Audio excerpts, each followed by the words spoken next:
안녕하세요. 주식 공부입니다. 오늘도 흥미진진한 부동산 카페에 들어왔습니다. 첫 번째 글을 보겠습니다. 김부선으로 축소됐던 GTX-D 부활한다.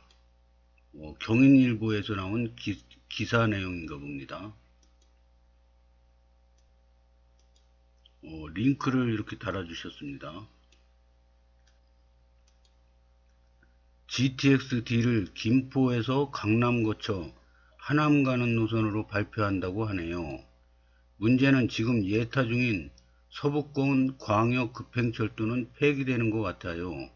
부천 종합운동장에서 GTX-B로 환승하는 걸로 서울역 가면 된다고 하고 강남으로 직결하려고 하나 봅니다. 근데 이러면 엄청 오래 걸릴 것 같네요. 계획에도 없는 노선이고 사전 타당성 조사부터 시작하면 어느 세월에 완공될지. 그래도 공항철도도 있고 9호선 직결도 있으니 서북권 광역급행철도 김포 서울 계획 취소하고 다시 원점으로 가서 GTX-D가 강남 직결로 가는 게 낫겠죠. 제 생각은 강남 직결로 가는 게 훨씬 낫습니다. 시간이 걸리더라도. 근데 원점 취소하는 건 좀 그렇고요. 그 제4차 국가철도망 구축계획에 김포, 검단, 계양신도시, 대장신도시, 부천 종합운동장 이게 반영이 돼 있거든요. 그래서 이제 서울역까지 이렇게 가는 건데 서울역까지 요거는 취소되더라도 요까지는 일단은 해야 된다고 저는 봅니다. 그러면 어차피 할 거 여기까지 미리 해놓고 강남 팔당 하남까지 가면 되는 거 아닙니까? 그래서 여기는 올해부터 GTX-B가 송도에서 이렇게 쭉 갑니다.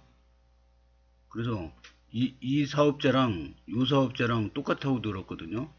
그래서 올해 GTX-B가 착공이 되는데 서북권 광역 급행철도 김부선도 같은 업자로 같이 이렇게 공사를 시작하면 좋다고 생각합니다. 댓글을 보겠습니다. 서광급 구간은 기존 속도대로 진행하고 부천 이후 강남 구간은 1단계 김포 부천 다음 2단계 부천 강남으로 분리하여 단계적으로 추진하겠죠. 기존 부천 서울역 구간은 애초에 선로 신설 구간도 아니었고 GTX B라인의 남는 선로 용량 빼오는 거였으니 서울역 구간이 사라지는 건 전혀 문제가 없을 것 같은데요. 아무튼 간에 예타를 탈락하면 모를까 노선 변경점도 없고 이미 추진 중인 노선을 연장성 때문에 재검토할 이유가 없습니다. 서울 강남 서축 구간 역이 많아 보여서 아쉽네요. 부종은 이후만 봐도 가디단, 신림, 사당, 강남, 삼성일 것 같은데 이렇게 되면 검단서, 삼성역까지 8정거장이네요. A 노선은 운정에서 8정거장 가면 서울 다 지나 건너편 성남인데요. 맞는 말씀이네요. 원점 재검토가 GD의 최초 계획이 되었다 빠졌던 남부 급행철도 구간을 다시 추가한다는 의미인가 보네요. GTX 어떤 노선보다 경쟁력 있는 노선의 탄생입니다. 김포와 검단에 온기가 돌겠네요. 그리고 5호선은 폐기 수준. 그리고 정부 발표 후 4타 단계는 대광이 용역으로 가름하고 예타로 바로 넘어가지 않을까요? 저라면 송도와 부평, 남동 쪽 시민들도 부종에서 갈아타면 되니 더더욱 좋아지네요. 선거철 다가오니 재밌어지네요. 1, 2단계로 나눠서 하겠네요. 1단계는 김포, 부천, 변동사항이 없으니까요.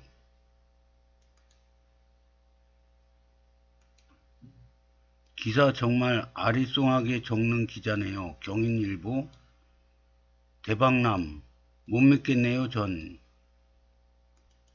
이거는 검단 신도시의 중요한 내용이기 때문에 링크에 들어왔습니다. 한번 보겠습니다. 경인일보. 김부선으로 축소됐던 GTX-D 부활한다. 1월 7일이니까 어제 올라온 기사네요. 어제 오후 5시 46분에 올라왔습니다. 부천까지만 연결하는 것으로 축소돼 김포 시민들이 극심한 반발을 샀던 수도권 광역 급행철도 GTX-D 노선이 부활한다. 7일 경인일보 취재를 종합하면 정부는 이르면 이달 중 GTX-DEF 신설안을 확정 발표할 예정이다. 이 중 GTX-D는 최초 시민들이 염원하던 강남 직결 노선이 새롭게 추진될 것으로 알려졌다. 지난달 22일 백원국 국토교통부 2차관은 서울 수서역사 내 GTX 홍보관 개관식에서 GTX ABC 연장 노선과 DEF 신설 추진 방안이 거의 완성 단계에 이르렀고 곧 발표를 앞두고 있다고 밝혔다. 지난해 말까지 대통령의 마지막 결재를 담당했던 김부현 전 대통령 수석실 선임 행정관도 최근 경인일보와의 인터뷰에서 김포에서 검단 부천을 거쳐 사당 강남 8당까지 이어지는 GTX-D가 조만간 발표될 것으로 보인다고 이를 뒷받침했다. GTX-D는 2021년 제4차 국가철도망 구축계획에서 김포 장기에서 인천 검단, 부천 종합운동장까지만 건설하는 것으로 반영, 김포 시민들 사이에 GTX 김부선으로 통일돼 왔다. 노선 축소 당시 김포 지역에서는 촛불 시위와 삭발 시위 등 강력 투쟁을 벌였고, 이에 정부는 부천에서 GTX-D 선로를 얻어 타고 김부선을 용산까지 연결하는 방안을 추진하겠다고 발표한 바가 있다. 정부가 이대로 GTX-D를 확정하면 수도권 서부 주민들이 서울 강남권 출퇴근 편의가 크게 향상될 것으로 기대를 모으고 있다. 그동안 김포 시민들이 강남으로 이동하려면 일양 경정철인 김포 골드라인을 타고 김포공항역에서 9호선으로 환승해야 했다. GTX B선로를 이용하는 용산 직결 계획은 자동으로 폐기된다. 이 경우 GTX-D를 타고 부천에서 B노선으로 환승만 하면 신도림 용산, 서울역으로 접근할 수가 있다. 정치권 한 관계자는 김부선 용산 직결 노선은 서로의 원래 주인인 GTX B보다 배차 간격에서 불리했을 것이라고 말했다. 한편 신설이 유력한 노선을 GTX-E는 인천 검안과 서울대 광운대요. 남양주 덕수를 잇고 GTX-F는 고양 대구과 수원 하남 의정부를 순환선처럼 연결할 것으로 전망된다. 다음 글을 보겠습니다. 검단은 대형마트 계획 없나요? 구도심으로 가게 되는데 신도시만 해도 대도시 안에 대형마트가 각 단계별로 필요할 텐데요. 댓글을 보겠습니다.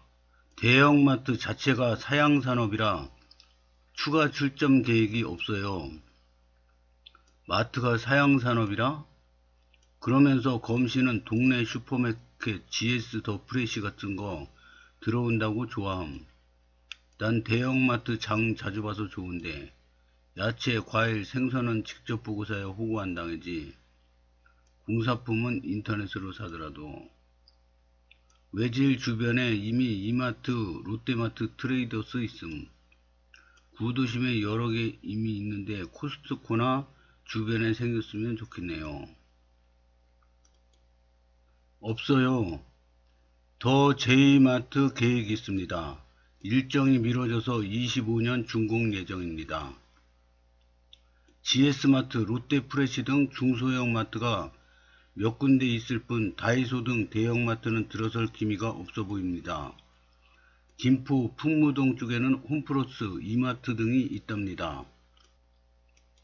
이 댓글 보면서 제가 느끼는 거는 검단 신도시에 다이소 같은 거 차리면은 괜찮겠는데, 돈 좀 벌고 있는데, 이런 생각이 들더라고요. 대형마트는 뭐 어차피 사양산업이라 있는 것도 자꾸 문 닫는다고 그러니까. 근데 다이소 같은 거는 너도나도 많이 찾지 않습니까? 그래서 검단 신도시에 상가 좋은 거 있으면 다이소로 만들면은 괜찮겠는데, 이런 생각이 문득 들었습니다. 우리 동네에 없으니 옆 동네만 좋은 일 시켜줄 수밖에 없요. 그다지 멀지 않지만 기분은 별로. 기존의 오프라인 마트도 폐점하는 상황인지라 전통마트는 이제 호재라기보단 있으나 없으나 별 차이 없는, 차라리 좀 규모 있는 이마트 에브리데이나 다이소는 환영받는 것 같아요. 대형마트는 저 멀리 외곽지에 설치하는 게 좋죠.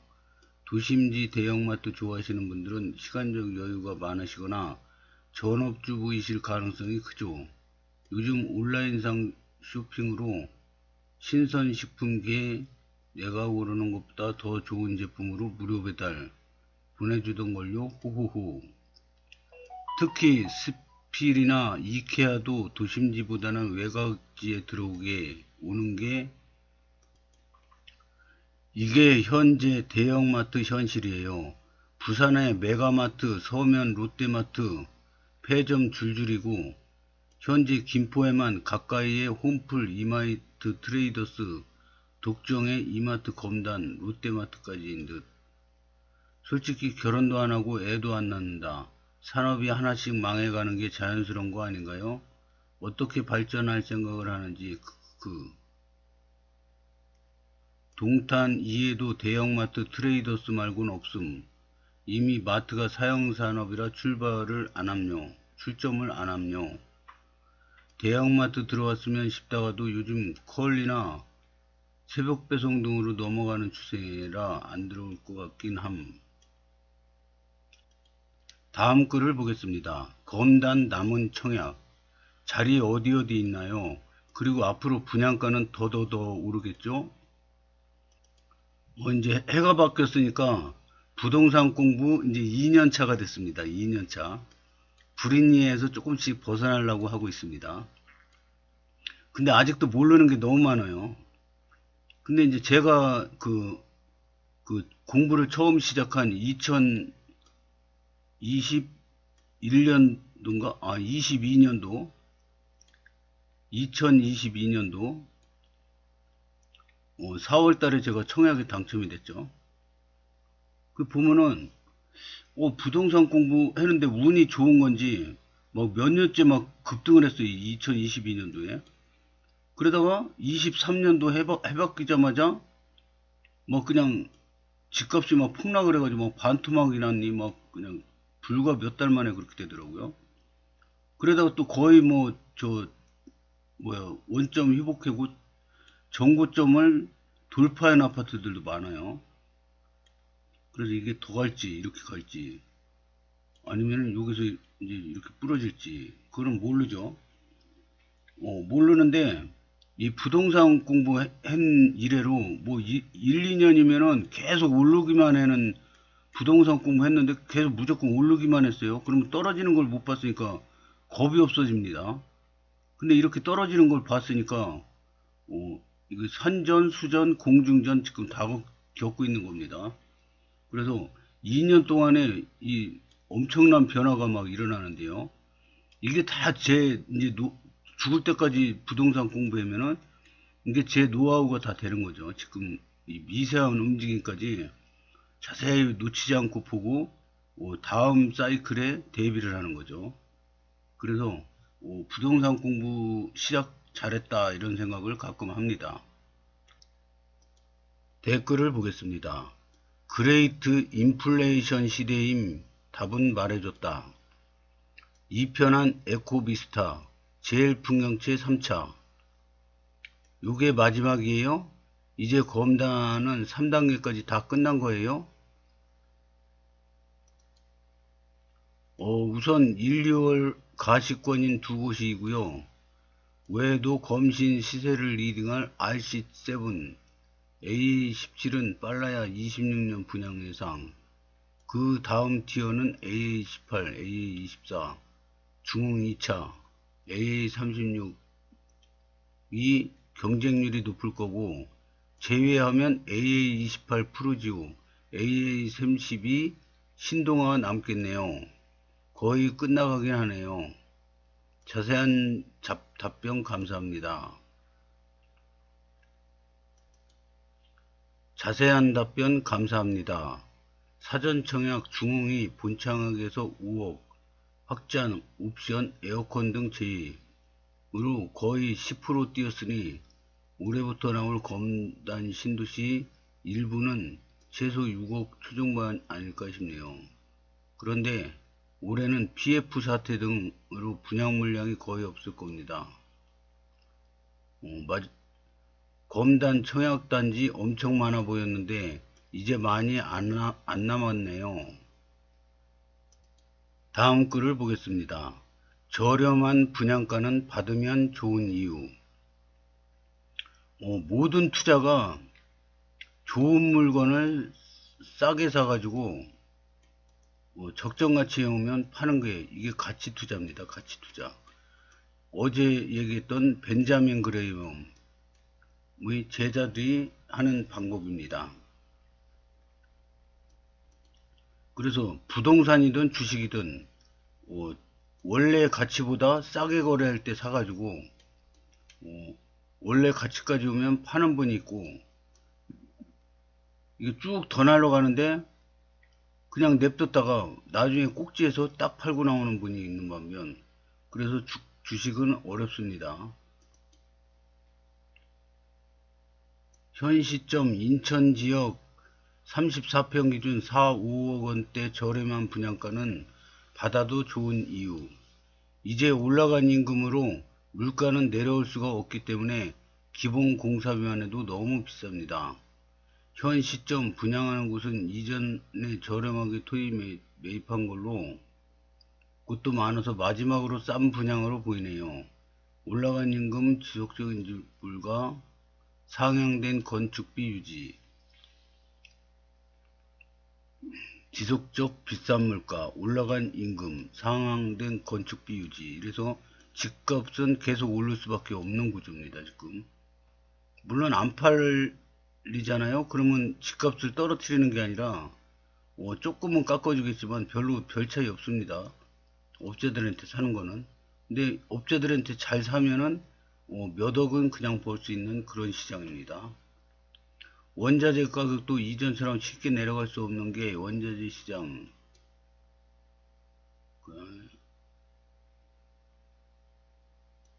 원자재 생산하는 직군들이 높은 임금, 원자재 유통하는 곳도 높은 임금, 건설 현장 노동자들이 높은 임금, 원자재 생산부터 유통, 건축까지 단계마다 비용이 다 비싸졌습니다.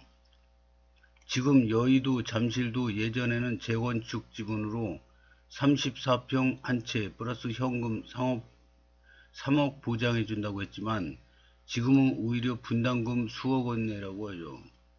그것이 공사비입니다. 댓글을 보겠습니다. 맞습니다. 지금 건설 인부들 하루 평균 일당이 거의 30만원에 육박한다는 통계가 있습니다. 자재값은 둘째치고 토지비, 인건비 때문에 분양가가 하락은 말도 안 되는 소리죠. 유가 드라마하게 올랐다 내렸다 하지요. 리튬은 또 어떻습니까? 대한 논리로 사람들 현혹시키지 마세요. 원자재는 침체 오면 반토막 이상 나기 쉬운 재화예요. 인건비요, 모든 인건비 때문에 못 내린다는 건 말도 안 되는 소리예요. 올 한 해 보시면 알 것입니다. 아파트 가격은 5년 전으로 회귀하고 검단 기준 9평 4억 초반까지 밀릴 가능성이 있습니다. 기대하세요. 아파트 가격이 하락할 수는 있어도 분양가는 내려가기 힘들어요.